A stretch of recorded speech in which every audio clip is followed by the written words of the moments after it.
Hello, everyone. Welcome to our February lunch bunch. Great to see everyone. And I know we continue to actually appreciate the Zoom format. Allows us to have, I think, a broader participation. So it's great. For those of you who don't know me, I'm Bill Zish, class of 1979 mining, and I'm currently the president of the Mines Alumni Board. If this is your first lunch bunch, we welcome you. For those that are regular attendees, welcome back and thanks for your continued interest. We are pleased to have you with us today and continue our monthly updates on people and programs at Mines. And I'll remind any of you, if you have ideas or areas of interest, certainly share them with us. We will be happy to try and accommodate. I know we're booked out for a few months here, but always looking for topics of interest to you. So our guest today is Carol Smith, the head librarian at our Arthur Lakes Library. I'm sure the library and its mission has changed a bit over the years. And since I last ventured there more than 40 years ago, I'm sure it's quite different. So looking forward to hear about those updates.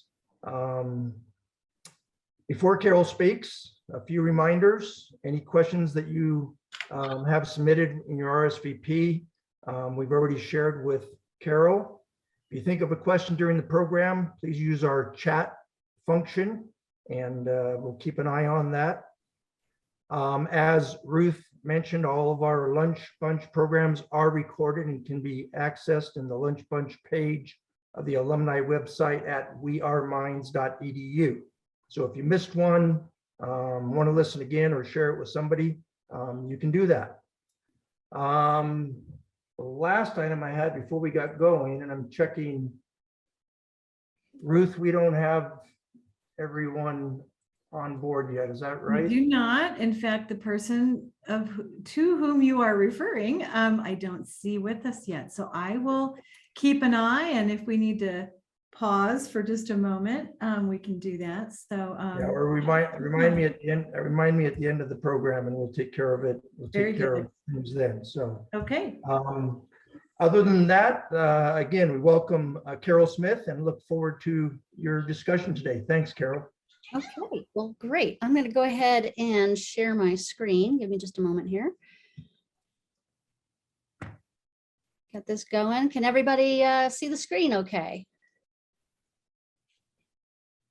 Move all of you to the side just a little bit. Yeah, so thank you so much for this this opportunity to come and visit with you. People who know me know that I can talk about libraries in general all day long, and I can talk about Arthur Lakes Library all day long. And in the time that we have together, I obviously can't be comprehensive, but per the teasers that Ruth has been sending out and doing such a great job advertising, what I thought we would really focus on today is focusing on things that maybe shake up your notions of what a library is, because modern academic libraries, they have changed and they're changing rapidly and every day. And it's actually what makes coming to work really fun. So I want to share some of the more unusual things with you that might alter your notions, and maybe also inspire you after 40 years to come visit Arthur Lakes Library and see us in person. So I'm going to start with a few fun facts that might surprise you. Did you know that recent library initiatives are now saving our Mines students well over $500,000 every single year? This is probably one of our most proud metrics right now, and we'll talk about this in a little bit. We don't tend to think of libraries as revenue centers or returns on investment, but we are literally making a college education more affordable for our Mines students every day, and we know that the cost of a college education is a barrier. Did you know that 97% of our library collection budget is now dedicated to electronic resources? When you walk into the library, you're still going to see a lot of books, and books will always be there, and we value them and we love them. But the vast majority of our collections budget every year, which is $2.5 million a year, is going to e-journals and ebooks and databases and primary source databases. half the library or more is actually digital, and we'll talk about that. Did you know that those resources are really getting used? Every year, our Minds faculty, staff, and students are downloading over 1 million full text journal articles per year from our databases. And that's not searches or looking at the results. That's actual full text downloads of just one electronic resource type. So these resources are used, and they are contributing every day to the advancement of learning and research at Minds. And we're really proud of that. And then finally, did you know that library faculty instruction sessions over the last 5 years have reached over 18,000 Minds students? Many people don't think of librarians as educators, but we are. We are actually academic faculty, and we teach a lot. And we'll talk a little bit more about that along the way. Did you also know that you can check out a hammock from the library now? You can listen to a concert at the library. You can grab a cup of coffee at the library. You can meditate and do yoga at the library. You can make movies and music at the library. You can play video games at the library. You can even pet puppies at the library. We'll actually cover a lot of this. And you might be thinking, like, what does all of that have to do with libraries? Because when you think of libraries, it's natural to think of Warren's background, right? Or this slide. And that's a natural 20th century understanding of libraries. You might also think of this, rather unfortunately and inaccurately. But the truth is, and I'll get off my soapbox, but I got to get on it for just a little bit. That is not what libraries ever have been or what they are. And so what are libraries? And I'm not going to lecture, but I need to share this one sentence with you, because this sentence is literally what led me to become a librarian. It is what brings me to Arthur Lake's library every day, and it's what inspires the team every day. Libraries are actually community platforms for whatever that community needs and wants to create, to obtain knowledge. And so the members of our community, and that includes our alumni and our donors and our faculty and our students and our staff, they're the ones who drive what the library is. So what that means is we are crafting community on a daily basis in response to what our library users tell us they want. And that means a library can be this. And I do have to say, Danae Baker has signed on. She is our Book and Brew coffee manager. This is a library founded and run coffee shop that has the best coffee on campus. And that is not my personal opinion. That is actually voted by my students, and we know they're smart, so we know they're right. Best coffee on campus, because we study better with a beverage in hand, right? So libraries are in the coffee business. That means libraries are this. We know our Minds students love to solve problems, right? And we also know taking a few minutes away with a friend to socialize means that you can study better in the hours ahead. So we always have some kind of puzzle out. It doesn't usually take long for our students to solve them, so we need to start to find some tougher ones. That means the library is this. This is the Betcha Room in the library. We have a very popular weekly meditation session called Mindful Mondays. And once in a while, we bring in technology. This is a local Denver company called Sound Off. And so you actually wear headphones and you do yoga and meditation to headphones. That means the library is this, and we bring dogs in because we know Minds has a really rigorous curriculum, and during midterms and finals, if you can reduce your stress, that means you're going to study better and be more successful, and we are all about the success of our students. That means the library is this, engaging our students with a weekly whiteboard question. And as you can see, our students have a lot to share. We put up a new question every week, and we save these and we put them up on social media. So if you check us out on Facebook, you can follow along with what students are thinking and saying. That means the library is this. We had a major Leonardo da Vinci exhibition that didn't just draw in the Minds campus, it drew in the entire Denver region. It was an incredible success. It means on a regular basis, the library is this: concerts, book talks, magic shows, poetry readings, painting nights, you name it. A library is not a silent sterile place. It really is a human-centered place that's crafted on a daily basis. And of course, libraries are also our alumni and our donors, and we love homecoming and the chance to greet all of you and share your memories of Arthur Lakes and mine. So that's an annual feature that we look forward to. We utilize our walls to showcase student creative output.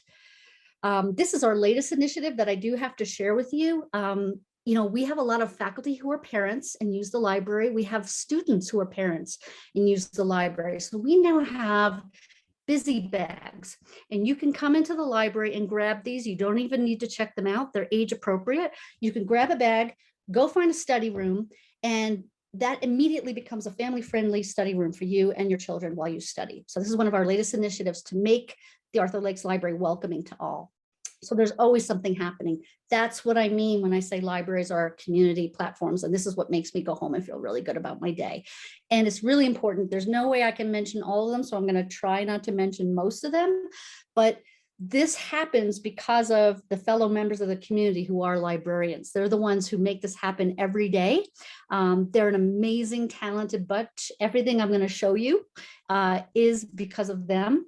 And they're a group of about 22 right now, and you might think that's a large number, but the truth is modern academic libraries have become so specialized and so complex. It actually takes a lot of people to make it feel really seamless and transparent, especially the digital half. So I'm going to talk about how we are reinventing space on a daily basis. I'm going to show you a couple of things we've done recently, and then I'm always about what's next. So I'm going to give you sneak peeks into what's coming next at the library. So this is one of our newest spaces, super proud. This is called the Studio, and it is a high-end professional grade multimedia production studio in the first floor of the library. The students actually suggested it. A single email from a single student wanted it, and we said, okay, we'll make it happen. And thanks to donors and a lot of time and work, we made it happen. The students are so excited by this space that they've created a new student organization entirely centered around the studio. It's a group called Resonance, and they get together once a week at the library to make music together. It's pretty amazing. Here's another new space. Again, this was student driven. Students came to us and they said that they needed a quiet space to pray or reflect or meditate. So we created, it's small, but we created the reflection room, and this has yoga mats and prayer carpets and a really relaxing mountain scene drafted by a student, where students could just go in and get a little bit of a quiet moment and stretch and exercise or do whatever it is they need to do before they get back to studying.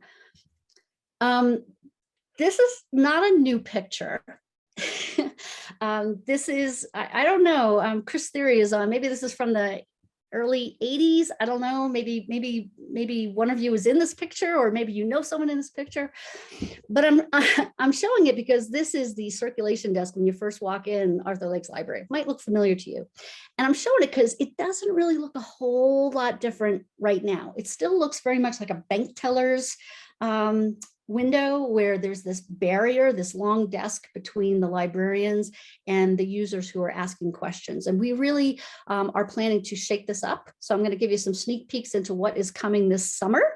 You're one of the first people to see this.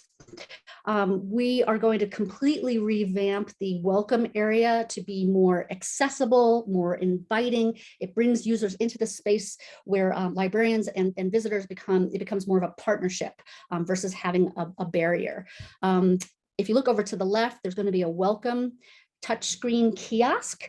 And one of the features of that is going to be a new technology that we're installing right now, where students can walk up and immediately see real time where open seats are in the library, because the library was last expanded in the 1970s, and the student population is now more than twice what it was in the 70s for those who went at that time. So the library is full, it's busy, it's being used, and students sometimes walk around for a while looking for a place to sit. So that technology is going to help them. And then over to the right is where we're going to have our new queue for book and brew, because it is so popular. Sometimes people waiting for their coffee are actually clogging the hallways. And then along the back, we're going to have a showcase for one of our most popular circulating collections, which I'm going to show you right now. And this is also about shaking things up.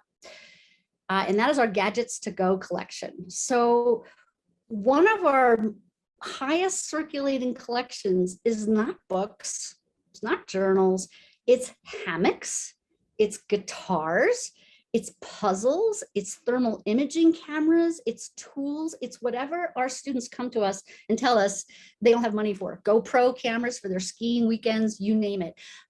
This is one of our most popular circulating collections. And, you know, again, if students want it, we will make it happen.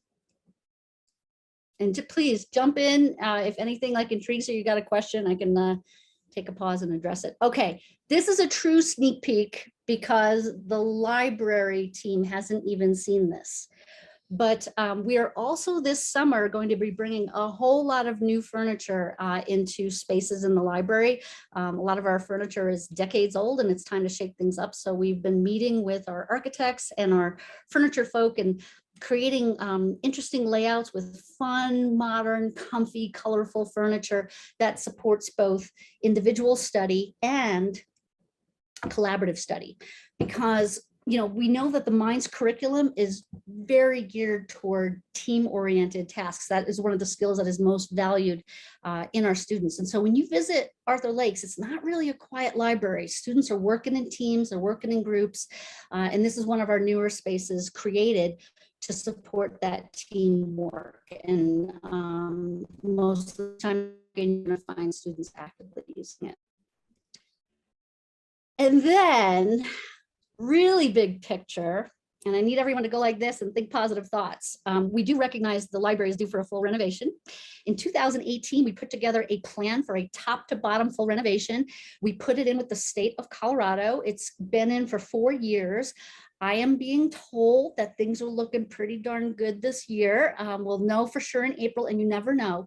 But if it goes forward, the money from the state, money from Minds, money from our donors, we are going to do a complete head to toe renovation of the library. And this is just one artist renderings, which includes this grand staircase cutting right through what is now these half-height mezzanines. And it will be a place not just to, you know, go upstairs, but also to gather and talk and present and have lectures. I'm so excited about this. I'm going to talk a little bit about the Scholars Hub, which is another one of our newer spaces. If you visit the library, please come knock on my door and I will introduce you to the Scholars Hub and the Scholars Hub team. This is where a lot of our major strategic initiatives are really centered right now. This is where you can go to get research assistance, instruction assistance, scholarly publishing assistance, data management support. Engagement is centered out of this hub, and we've got an amazing, fun, and talented team here. As you can see, they're a very serious group. And one of the things that is really a focus of the Scholars Hub is scholarly communications. And that might be a new phrase for some of you. This is a major new shake it up strategic area for libraries today. Librarians are working directly with faculty and students to help them build their scholarly identity, increase their research impact, help them network, because scholarly endeavors are socially networked just like everything in life is.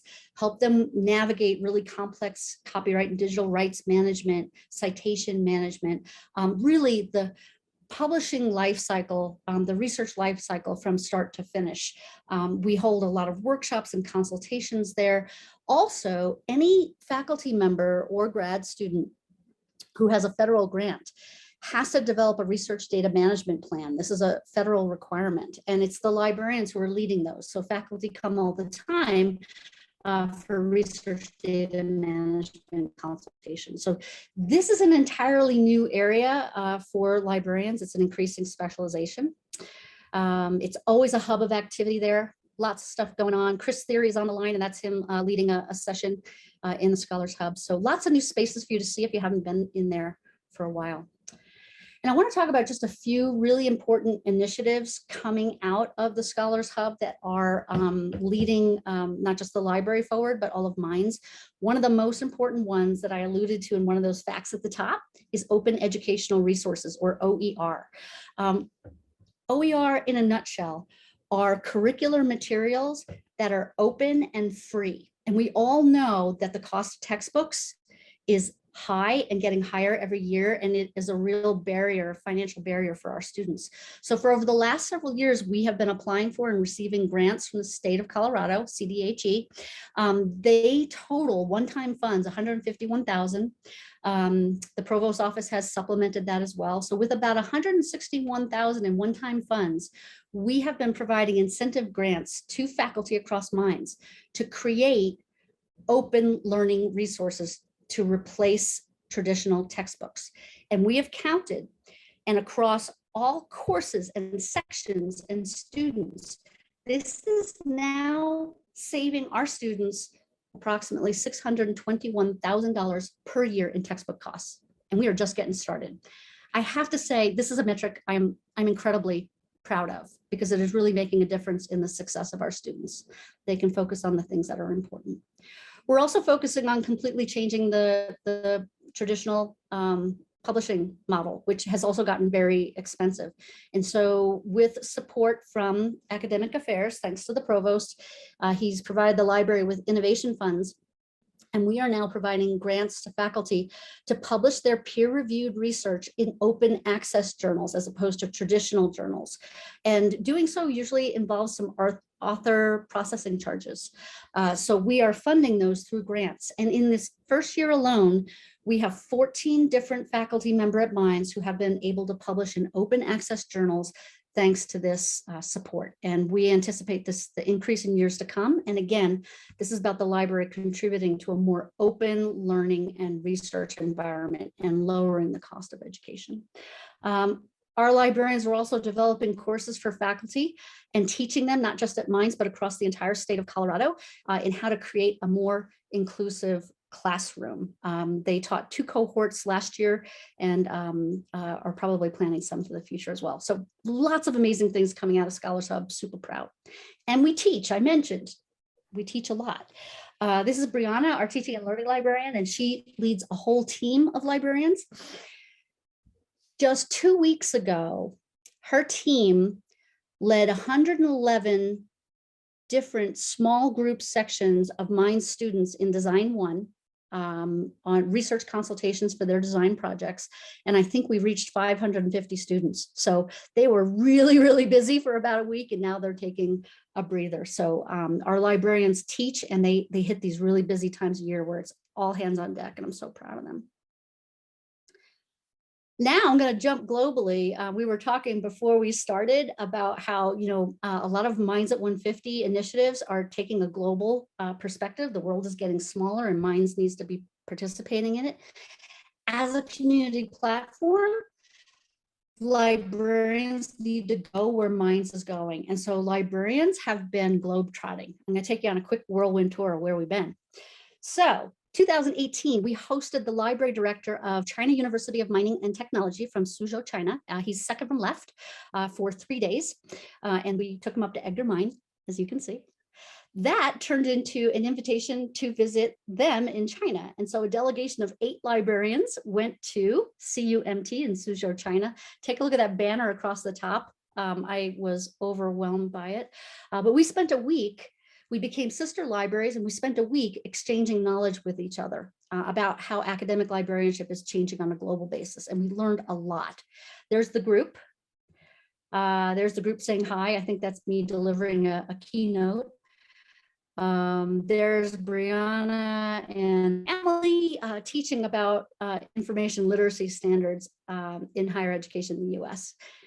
It was a fascinating time. Several librarians stayed behind and led CUMT graduate students in an all-day workshop on writing and publishing for graduate students. So it was an incredible experience. Half of us left and went on to Kazakhstan. More about that in a second. So then we said, let's not end the fun. Let's invite some of the librarians to come and spend a semester with us. So in fall of 2019, 2 librarians came and spent an entire semester with us, learning. They brought their children. One of them brought their mother, and by the end of the semester, they were native Coloradans. We made sure of that. And you know, all of this is going to benefit Minds because we are consulting closely with the international office as we build these relationships so that we can eventually work towards securing student exchanges, right? And building those global relationships. At the same time, we've been building relationships with Nazarbayev University in Kazakhstan. This is the library director and a librarian from Nazarbayev, visiting beautiful downtown Golden. Here we are visiting them. Some of us left China, headed on to a library conference at Nazarbayev. That's the president of Nazarbayev. While we were there, we then met this amazing librarian from Kastamonu University in Turkey. This is Mehmet Munez, and he delivered a presentation on technology for the visually impaired and how it's being used in libraries. And we were so impressed, we said, come to Minds. So the next year, he came to Minds. And he lectured not just for the librarians, but for the entire campus about novel accessibility technologies. And then we brought him around to CU Anschutz and DU and many other regional libraries for a week of lecturing. And then COVID hit. And that put a little bit of a crimp in our international endeavors, but we're going to get back to it. But it didn't quite stop because Brianna, our teaching and learning librarian, was so inspired by our international endeavors that she applied for a Fulbright teaching scholarship. Won. She was supposed to go to CUMT in China, but politics and pandemic intervened, and she ended up serving at Tunghai University in Taiwan, which was great because now we're building a relationship for ourselves and for the international office and for Minds at another university in another country. And here she is teaching with a mask on at Tunghai University. So you might not think of librarians as international globetrotters, but I hope that really shakes up your notion of what we're doing. And we just cannot wait to get back at it. I do plan to go to Turkey soon. And we are talking with John Bradford and Ramona Graves about what is happening with the Uzbekistan initiative. So super excited about that. Okay, I'm rounding the corner. But remember, I said, half the library is digital, right? And so far, I really have not shown you the digital half. And it's harder to show you the digital half because it is so seamless and so transparent. So I'm going to do my best to kind of take you on a quick tour here.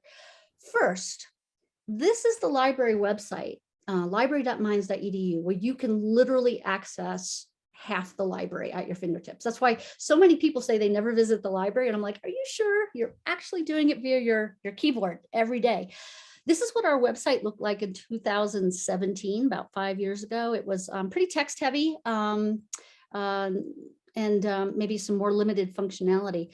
Our amazing systems and discovery systems and collections team has been putting a huge amount of work into really crafting and enhancing. I encourage you all to visit library.minds.edu, especially if you're at a distance and can't come visit and knock on my door in person, because there is so much here.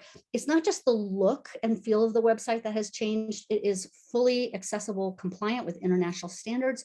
We are conducting user studies on a regular basis with our students and our faculty to discover how they use the website to improve it. And the functionality, the things that you can do with this website are just extraordinary. I mean, I can't even read through all of this, but you can book study room, you can connect with a librarian, you can reserve those gadgets to go, you can access how-to guides, you can borrow from other libraries. I'll cover a few of these on some other sites. And of course, all that information, all those databases right at your fingertips. It's absolutely amazing. One of the digital initiatives that I do have to talk about, because like open educational resources, I am so proud of it. And that is our course readings initiative. And what this is, our students right now all use Canvas. That's our course learning management system. That's where students connect with faculty in the digital environment. Librarians are now meeting them, both of them, faculty and students, in the digital environment. And we have integrated all those electronic library resources into that learning environment. And what this allows, it allows faculty to utilize our e-resources as curricular learning materials, okay? And these statistics are from this semester only. I mean, it's really taken off in just a couple of years. We are reaching thousands of students every semester with library materials as learning course materials.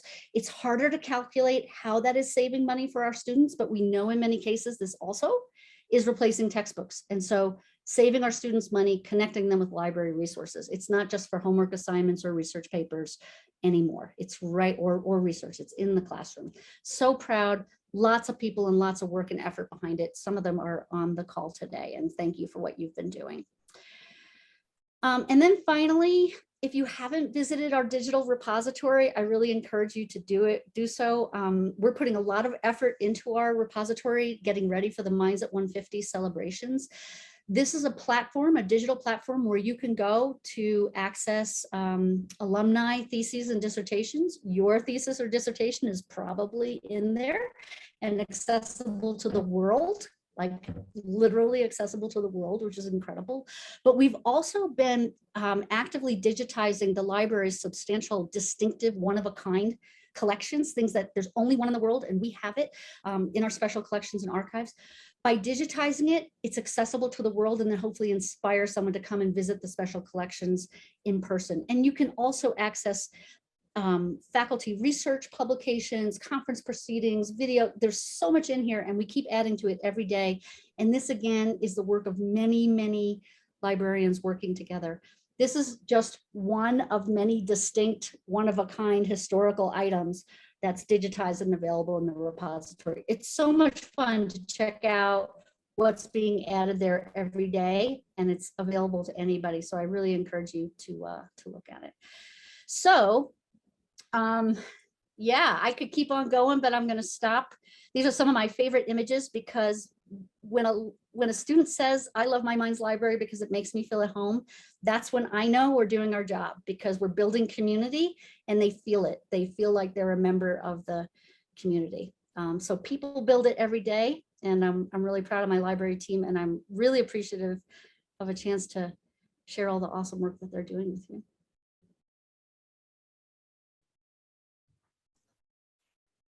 Carol, we haven't had any questions come in the chat while you're chatting. Well, we had one from Ron, but I answered it about, can alumni check out library goods and books? And that answer is yes.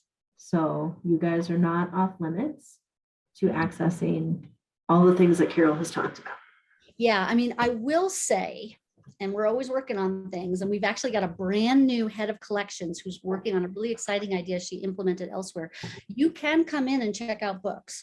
Unfortunately, what you can't do is, with the power at your fingertips, access all those incredible vendor databases. And that is because the vendor contracts restrict us from doing it. But we have a brand new librarian, head of our collections, Danielle Ostendorf, who managed to make those databases available to alumni. And she's got a lot of settling in to do. And there's definitely a price tag that comes with it, but we know we receive questions all the time from our alumni. Can I access the library's databases?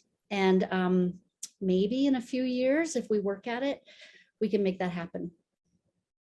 A question from Mr. James just came in. What are you doing with the historically significant materials that were in the library when I was a student?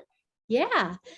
So spoke a little bit about that. We have multiple special collections rooms and archives that are currently scattered throughout the library. In our plan for the full library renovation, one of the things that we're most excited about is being able to bring all these disparate collections into a central special collections and archives with a proper reading room and an instruction space where students can come in and learn how to use these one-of-a-kind historical materials as primary source materials for research. For instance, like mining safety. There is so much to learn about mining safety from the history of mining accidents and the artifacts that we have. So our head of special collections and archives is Lisa Dunn. I'm sure many of you know her because she leads homecoming events. She does the road show. She is doing a tremendous amount besides the digitizing to make those available to everybody in a digital way.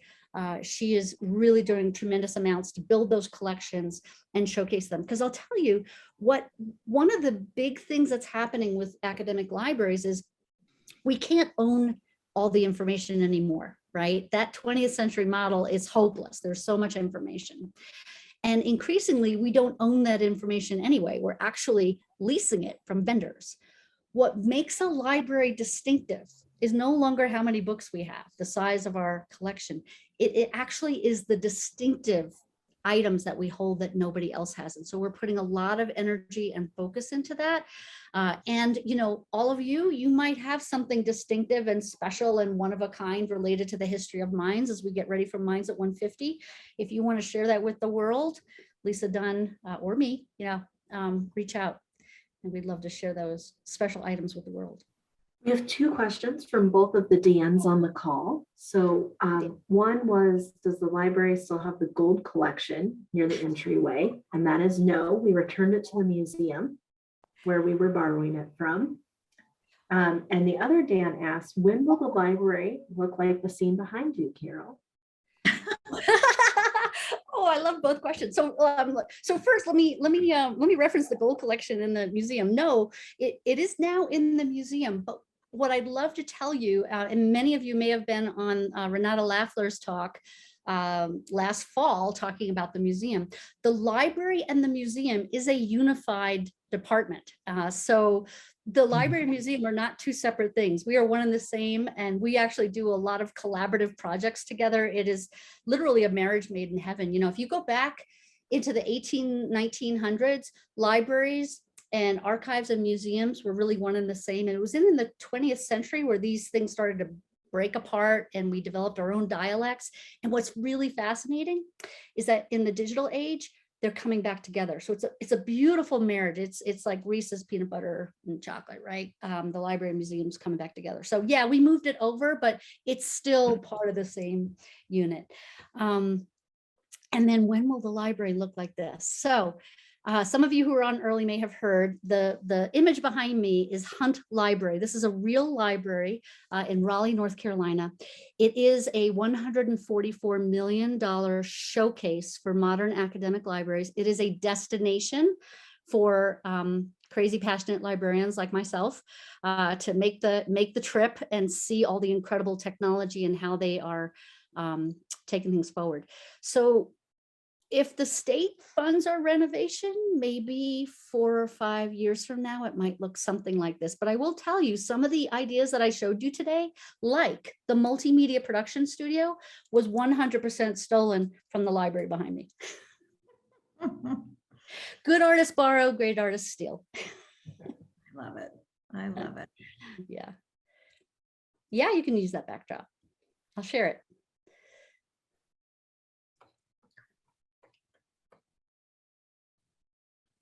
One of the things I was going to share also with all of us here, I know many of the alums on the call, you know, we are all in this. We love the mine's history and all the artifacts that come to us in many different ways. A lot of those are on display at the library. And as many of you know, we have a lot of them also on display at the Stars Are Welcome Center. And we've been working with Lisa Dunn to put those just in the right spot. And you know, the silver diplomas, the senior Stetsons, the old freshman beanies, you know, there's such great traditions here at Mines that nobody else has. And Dan, I'm looking at you, my friend Dan Witkowski. Dan, wave, because everything I've learned about Mines history, I've learned from Dan. He's my partner in crime on this. Anyway, we've had a really fun time putting this display together here in our building, and I encourage all of you to stop in and take a look, but also, you know, visit Arthur Lakes and see what they have too. Lisa Dunn and I, the special collections manager, we go back and forth and try to share the wealth.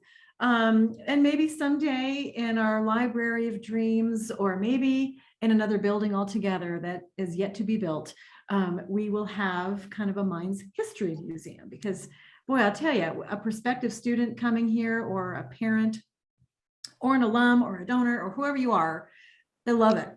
And no one else has the things that we have, nor shares the history that we have. So I like to just, you know, boast about that all the time, I geek out on it. And trust me, when we have our Minds at 150 celebrations, we are going to have exhibits throughout the library showcasing Minds history. We have a dedicated Minds history collection as part of the special archives. I do see a question from Dan that really like sparked my interest. Dan says the work going on in the library needs to be talked about as part of the I&E efforts at Minds, and I could not agree more. Dan, librarianship, I might have wanted to be a librarian since the time I was 6, but it took me half of my career until it actually happened. The first half of my career was in business. And when I finally became a librarian, I started out as a business librarian. So I could not agree with you more. As Minds really focuses on entrepreneurship and innovation, one of the dreams that I've been putting forward is having a business research center staffed by an I&E librarian that is trained and versed in competitive intelligence, because literally it is he or she who has the best, most information, the fastest, and can act on it that wins in the world today. And corporate librarians, it's a whole specialization, are a fundamental part of that. So yeah, that is definitely in our sights. And it's one of our pathways of innovation identified at the library. Just looking for funding. Awesome.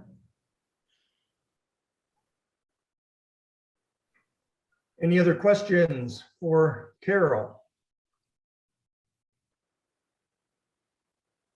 If I could just say, I like to say my door is an open one. If you find yourself on campus, please, you don't have to make an appointment, pop in, knock on my door. I'm upstairs. Although I really want to give the upper floor to the students because that's where the great views are. Yeah, I'll get you a hot beverage from where the best coffee on campus is. And Sarah gives great library tours. So yeah, come visit and say hi.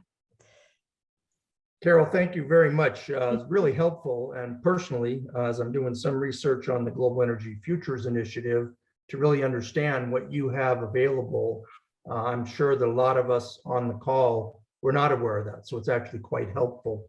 And I anticipate it's going to stir some other interests. So thank you very much. Yep. Ruth has alerted me that we actually have to take care of a big day worthy of celebration today. Marv, I'm glad you joined the call today and are here. Ruth tells me that it's your birthday. So we're going to wish you happy birthday, first of all, from everyone. Thank you, Bill.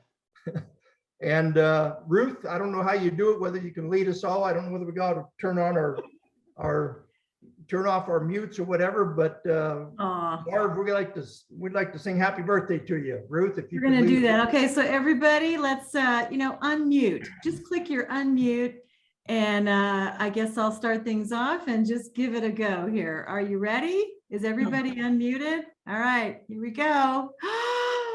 Happy birthday to you. Happy birthday to you. Happy birthday, Marv. Happy birthday to you. Thank you all.